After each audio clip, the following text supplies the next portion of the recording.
दिन जाहिर तौर पर गुरु पर्व का दिन है, लेकिन इस दिन को प्रधानमंत्री ने कृषि कानूनों को वापस लेने वाली सौगात के साथ, बड़ी घोषणा के साथ बहुत ही महत्वपूर्ण बना दिया है। क्या रिएक्शंस आपको मिल पा रहा है इसको लेकर? हो गया ना मामला तन गया साहब। आज देखिए अनुपम, मैं पहले आपको गाजीपुर की स्थिति दिखाता हूं। देखिए गाजीपुर पे इतनी खुशी फिलहाल पहले देखने को नहीं मिलती थी। यहाँ केवल अनुपम विरोध का स्वर दिखता था, चारों तरफ विरोध, सभी लोग विरोध करते थे। और देखो तमाम जो लोग हैं वो कितने खुश नजर आ रहे हैं। हालांकि प्रधानमंत्री ने कृषि कानून वापस ले लिया, आप खुश हैं? नहीं, अभी खुश तो हैं। उनको शुद्ध बुद्धि। आप घर जाएंगे वापस? नहीं, घर नहीं जाएंगे अभी। कब जाएंगे? जब तक हमारी सब लोगों की मीटिंग नहीं होगी, 40 संगठनों की, और वो जो निर्णय लेंगे उसके साथ घर जाएंगे। नहीं, पसंद तो अभी कुछ कानून बहुत है। तो देखिए सबके अलग अलग बिलाल यहाँ कारण हैं। अभी और भी मांगे इनकी हैं, लेकिन सबसे महत्वपूर्ण बात समझने की यही है कि कृषि कानून को लेकर जो एक बड़ा विषय था अनुपम, जिसको लेकर ये तमाम लोग एक साल से कुछ और भी किसान हैं, उनसे बात करिए सुशील आप, और उनसे पूछिए कि प्रधानमंत्री ने अपील की है कि हम तीनों कृषि कानून अब वापस ले रहे हैं, अब आप अपने घर जाएं, खेती किसानी करें, घर परिवार के लोगों के साथ रहें, तो दिक्कत क्या है, क्या चाहते हैं? जी देखिए, इनकी अपनी सबकी देखिए अनुपम अलग अलग मांगे हैं। तमाम संगठन के कुछ लोग हैं, उनका साफ तौर से ये कहना है कि हाँ तमाम चीजें क्या हैं। कुछ और भी हैं, हम आपसे बात करवाते हैं। हालांकि कृषि संगठन से जुड़े हुए भी लोग हैं। देखिए प्रधानमंत्री जी ने कानून वापस ले लिया है, पूरे फैसले को कैसे देखते हैं? बहुत अच्छी तरह से देखते हैं। देर आए दुरुस्त आए। जैसे ये कहते थे पहले कि यहाँ तो फर्जी किसान बैठे, यहाँ तो आतंकवादी बैठे, यहाँ तो फलाने बैठे, यहाँ तो ढिकड़े बैठे। चलो प्रधानमंत्री जी ने बहुत देर में ये फैसला लिया कि नहीं, ये लोग असली बैठे। भाई हम अपने देश का नुकसान नहीं कर सकता, किसान लड़ नहीं सकता, किससे लड़ेगा, नुकसान किसका करेगा, अपना थोड़ा ही करेगा। मैं तो इतनी देर आने पर भी प्रधानमंत्री जी का हार्दिक दिल से धन्यवाद करता हूँ और कहता हूँ कि आगे जितना भी जो चले, बिना किसान की मर्जी के कोई कानून ना बनाया जा। इससे पूछ लिया जा पूरे देश के किसानों के नेताओं से बैठा के कि बताओ क्या चाहते हो, ये और अच्छा देश चलेगा। और ये जो सलाहकार, मायने सलाहकार बैठे, इनका कान पकड़ के इनको बाहर का रास्ता दिखाया जा। इन्होंने नाश कर दिया। अरे हम लोगों ने इतना बड़ा बहुमत दिया था, इसलिए थोड़ा दिया था कि हम सड़कों पर बैठेंगे, यहाँ पीटेंगे, रोवेंगे, मरेंगे। हमारे 700 लोग मर गए, ऐसे थोड़ा ही हुआ करे कभी देश में। तो ये उनकी भी जीत है। किनकी? जो 7 लोग जिनकी शहादत। अरे उन्हीं की तो जीत है। बिना बलिदान के कभी रंग आता देखा गया? कभी नहीं आता। ये तो उन्हीं की तो जीत है कि उन्होंने ना कोविड में छोड़ दिया, ना काहे में छोड़ दिया है। दुनिया घर में तो नहीं लिकड़ रही। हम यहाँ पे सुशील बात करिए, उन लोगों के भी रिएक्शंस हमारे पास पहुंचाइए। अपने घर जाएंगे पक्का, बिल्कुल। 29 तारीख में हमारा केस निपटावा सारा, ठीक है जी। और हम तो 30-31 में उठा लेंगे डंगा सब। तो देखिए ये राकेश टिकैत के बड़े परम मित्र हैं चौधरी साहब। ये लगातार टिकैत साहब के साथ रहते हैं, लेकिन साफ तौर से जो ये कह रहे हैं उसका मतलब सीधा ये समझिए कि किसान संयुक्त मोर्चा की तरफ से ये कहा गया है कि शीतकालीन सत्र पे जैसे ही ये उन्हें लिखित आश्वासन मिलेगा, कृषि कानून रद्द हो गया। बिल्कुल बिल्कुल सुशील, जरा गाजीपुर बॉर्डर की तस्वीर दिखाइए, कैमरामैन से कहिए जरा आप मूव हो करके, जहां पर किसानों के टेंट लगे हैं वहां की तस्वीरें भी हम तक दिखाते रहिए।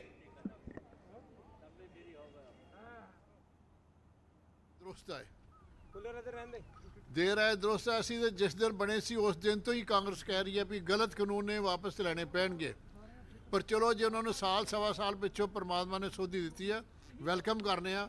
ਜਿਹੜਾ ਪਾਸ ਹੀ ਨਹੀਂ ਹੋਣਾ ਚਾਹੀਦਾ ਉਹਨਾਂ ਨੇ ਰਿਜੈਕਟ ਕਰਤਾ, ਬਹੁਤ ਵਧੀਆ ਕੀਤਾ, ਚੰਗਾ ਕੀਤਾ। ਤੁਹਾਨੂੰ ਨਹੀਂ ਲੱਗਦਾ ਕਿ ਜਿਹੜਾ ਨੁਕਸਾਨ इन 11 ਮਹੀਨਿਆਂ ਦੇ ਵਿੱਚ ਕਿਸਾਨਾਂ ਦਾ ਹੋਇਆ? आपका नाम सर? मैं गुलाब सिंह जी हरियाणा तो आए हैं जी। सर ये बताइए कि जिस तरह अभी प्रधानमंत्री मोदी जी ने जो कृषि कानून है वापस लेने का जो एक डिसीजन दिया है, क्या कहेंगे? ये बहुत ही प्रधानमंत्री जी ਅਸੀਂ ਤਹਿ ਦਿਲ ਤੋਂ ਧੰਨਵਾਦ ਕਰਨੇ ਆ ਕਿ ਅੱਜ ਉਹਨਾਂ ਨੇ ਗੁਰਪੁਰਬ ਦੇ ਪਾਵਨ ਦਿਹਾੜੇ ਦੇ ਜੇ ਆਪਣਾ ਜੋ ਦੇਸ਼ ਨੂੰ ਕਾਨੂੰਨ ਵਾਪਸ ਲੈ ਕੇ ਇੱਕ ਤੋਹਫਾ ਹੀ ਦਿੱਤਾ ਹੈ। ਔਰ ਕਿਸਾਨਾਂ ਦੀ ਇੱਕ ਜੋ ਉਹਨਾਂ ਦੀ ਰਾਏ ਸੀ, ਉਹਨਾਂ ਦੀ ਜੋ ਕਿਸਾਨ ਚਾਹੁੰਦੇ ਹਨ, ਉਹੀ ਪ੍ਰਧਾਨ ਮੰਤਰੀ ਨੇ ਕੰਮ ਕਰਕੇ ਅਸੀਂ ਪ੍ਰਧਾਨ ਮੰਤਰੀ ਮੋਦੀ ਜੀ ਦਾ ਧੰਨਵਾਦ ਕਰਨੇ ਆ। ਅੱਜ ਅਸੀਂ और यहां पर बड़ी खबर इस वक्त की, कल किसान संगठनों की बैठक होगी, उसके बाद आगे का प्लान तैयार होगा। यह बड़ी खबर आ रही है इस वक्त हमारे पास। न्यूज़ 18 अपने दर्शकों को इस वक्त की सबसे बड़ी खबर दे रहा है। किसानों के आगे का एक्शन प्लान क्या होगा, इसका मंथन होगा। कल किसान संगठनों की बैठक होगी, उसमें इस पर फैसला लिया जाएगा। प्रधानमंत्री ने जिस तरीके से किसानों से अपील की है कि वो अपना आंदोलन खत्म कर। MSP Act, that is the main problem. Farmers are committing suicide because they are not getting price. So till MSP Act is not passed, these three acts withdrawal will not serve any new purpose. This act, so far it is not there, so it is not going to serve full purpose. We demand that MSP Act should be enacted, only then farmers' problem will be solved. And we are going to observe 1 year on 26 November. All over India, lakhs and lakhs farmers will be on the street to observe 1 year of the struggle. Let us see. We may even observe that as a victory rally. Prime Minister has announced that we are going to repeal the... और बातचीत करने के लिए इस वक्त उत्तर प्रदेश सरकार में मंत्री सुरेश खन्ना जी हमारे साथ जुड़ गए। सुरेश खन्ना जी, न्यूज़ 18 पर स्वागत है आपका। सुरेश राणा जी हमारे साथ जुड़े हुए हैं, सुरेश राणा जी से बात करते हैं। सुरेश राणा जी, क्या रिएक्शन इस वक्त आप देंगे, प्रधानमंत्री ने जो बड़ा फैसला लिया है? नहीं, माननीय प्रधानमंत्री जी ने सदैव किसानों के हित में बड़े फैसले लिए हैं और हम सब जानते हैं कि जिस तरह से 2013 से लेकर के और 2021 तक यदि हम एमएसपी को भी देखेंगे तो एमएसपी को, चाहे गेहूं की एमएसपी हो, और 1250 से बढ़ा करके 2000 से ज्यादा करने का काम किया तो आदरणीय प्रधानमंत्री जी ने किया। चीनी की इंपोर्ट ड्यूटी को 100% करने का काम किया तो आदरणीय प्रधानमंत्री जी ने किया। 18,000 गांव में बिजली पहुंचाने का किसानों के काम किया तो आदरणीय प्रधानमंत्री जी ने किया। और यूरिया को नीम कोटेड करने का काम किया तो आदरणीय प्रधानमंत्री जी ने किया। खाद के बंद कारखाने चलाने का काम किया तो आदरणीय प्रधानमंत्री जी ने किया। और लगातार किसानों के हित में बड़े फैसले आदरणीय प्रधानमंत्री जी ने किए हैं और कृषि कानूनों के माध्यम से भी किसानों के हित में बड़े फैसले उन्होंने किए। लेकिन सुरेश जी, सरकार पर दबाव था, देर आए दुरुस्त आए, क्योंकि आप भी लगातार किसानों के साथ बैठ के किए लेकिन उन्हें समझा नहीं पाए, इसीलिए आपको अंत में फैसला लेना पड़ रहा है। नहीं, मेरा केवल इतना कहना है कि माननीय प्रधानमंत्री जी का दिल बहुत बड़ा है और सदैव उन्होंने वार्ता को आधार बनाया है। मैं कह सकता हूं आजादी के बाद शायद पहली बार किसी प्रधानमंत्री ने इतना मन की बात के माध्यम से लोगों से संवाद किया। वो हमेशा संवाद में विश्वास करते हैं और इसलिए आपने देखा होगा कि माननीय कृषि मंत्री जी ने भी 12 बार तमाम किसान भाइयों से बातचीत की। माननीय गृह मंत्री जी ने बातचीत की। प्रधानमंत्री जी ने कहा मैं 1 कोल की दूरी पर हूं।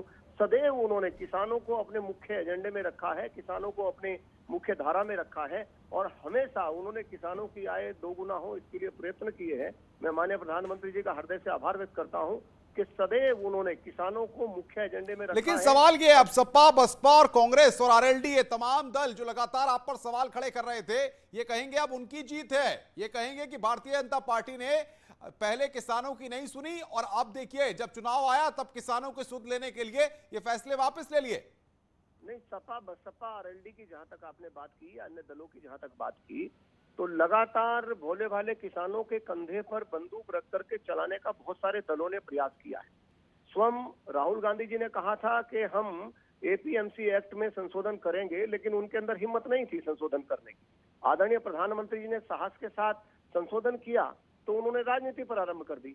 और माननीय प्रधानमंत्री जी ने सदैव, मैं तो उनका आभारी हूं, मैं इसलिए नहीं कि मैं भारतीय जनता पार्टी की सरकार में मंत्री हूं या भारतीय जनता पार्टी का कार्यकर्ता हूं, इसलिए कि मैं छोटे किसान का बेटा भी हूं। सदैव उन्होंने किसानों के हित में बड़े फैसले किए हैं। उनका दिल बड़ा है और वो वार्ता में विश्वास करते हैं और निश्चित रूप से हमेशा किसानों के हित के फैसले माननीय प्रधानमंत्री जी के द्वारा हुए हैं। सुरेश जी, ये बताइए, ये भी बात कही जा रही थी कि भारतीय जनता पार्टी के जो पश्चिमी उत्तर प्रदेश के नेता है, क्योंकि आप भी पश्चिमी उत्तर प्रदेश से आते हैं, वो किसानों से बातचीत करने में असहज सा महसूस कर रहे थे इन कृषि कानूनों पर, क्योंकि किसान उनकी बात मानने को तैयार नहीं थे। अब आप किसानों के बीच जाएंगे, किसान संगठनों के बीच जाएंगे? नहीं, मैं केवल इतना कहूंगा कि जिन दलों की सपा बसपा की यदि मैं बात करूं, जिस तरह का किसान के साथ व्यवहार उन लोगों का रहा है, और हम सब जानते हैं कि यदि किसान ने सर्वाधिक आत्महत्या की है तो यूपीए सरकार में की है। 10 साल की यूपीए सरकार में सर्वाधिक किसानों ने आत्महत्या की है। और मैं चूंकि गन्ना मंत्री हूं, मैं देखता हूं और तमाम विषय एक एक किसान समझता है कि किस तरह से बसपा ने उत्तर प्रदेश में 21 चीनी मिलों को कोड़ियों के दाम बेच दिया था, 19 चीनी मिलों को बंद कर दिया था, समाजवादी ने 11 चीनी मिलों को बंद कर दिया, 30 चीनी मिलें दोनों ने मिलकर के 10 साल में बंद कर दी। और आदरणीय मोदी जी की प्रेरणा से आदरणीय योगी जी ने लगातार नई शुगर मिलें स्थापना का एक अभियान चलाया। और आज ही आप देखिए, जो सिंचाई परियोजना 70 के दशक से लटकी हुई थी, उन तमाम सिंचाई परियोजनाओं को पूरा करके किसान भाइयों को समर्पित करने का काम देश के प्रधानमंत्री जी उत्तर प्रदेश में कर रहे सुरेश जी, हैं। बड़ा फैसला है। अब गाजीपुर बॉर्डर में और तमाम जगहों पर जो किसान बैठे हुए हैं, अपना आंदोलन कर रहे हैं, क्या उत्तर प्रदेश सरकार से आप या कोई और मंत्री या कोई बीजेपी के कद्दावर नेता वहां पर जाके किसानों को फैसले की जानकारी देंगे, बताएंगे, उनका दिल जीतने की कोशिश करेंगे? नहीं, मैं केवल इतना कहूंगा कि आदरणीय प्रधानमंत्री जी बहुत संवेदनशील हैं और लगातार वो एक एक विषय को, और मैं तो ये कह सकता हूं गर्व के साथ कि स्वामी विवेकानंद जी ने कहा है कि बड़ी बड़ी बातें करने से व्यक्ति बड़ा नहीं होता, छोटी छोटी बातों की चिंता करने से व्यक्ति बड़ा होता है। आदरणीय प्रधानमंत्री जी छोटी छोटी बातों की चिंता करते हैं। आपने देखा होगा, गरीब से लेकर के नौजवान, मजदूर, किसान, महिला, हर क्षेत्र में उनके फैसले अद्भुत हैं। किसी ने सोचा नहीं होगा कि किस तरह आजादी के बाद उन्होंने इतनी बड़ी संख्या में शौचालयों का निर्माण करा दिया, किस तरह से गांव-गांव की इंफ्रास्ट्रक्चर को मजबूत करने का काम बातचीत करने के लिए डिप्टी सीएम दिनेश शर्मा जी हमारे साथ जुड़ गए हैं। दिनेश शर्मा जी, न्यूज़ 18 पर स्वागत है आपका। क्या कहेंगे आप आज के दिन को? गुरु पर्व का दिन है और ऐसे में प्रधानमंत्री ने यहां पर 3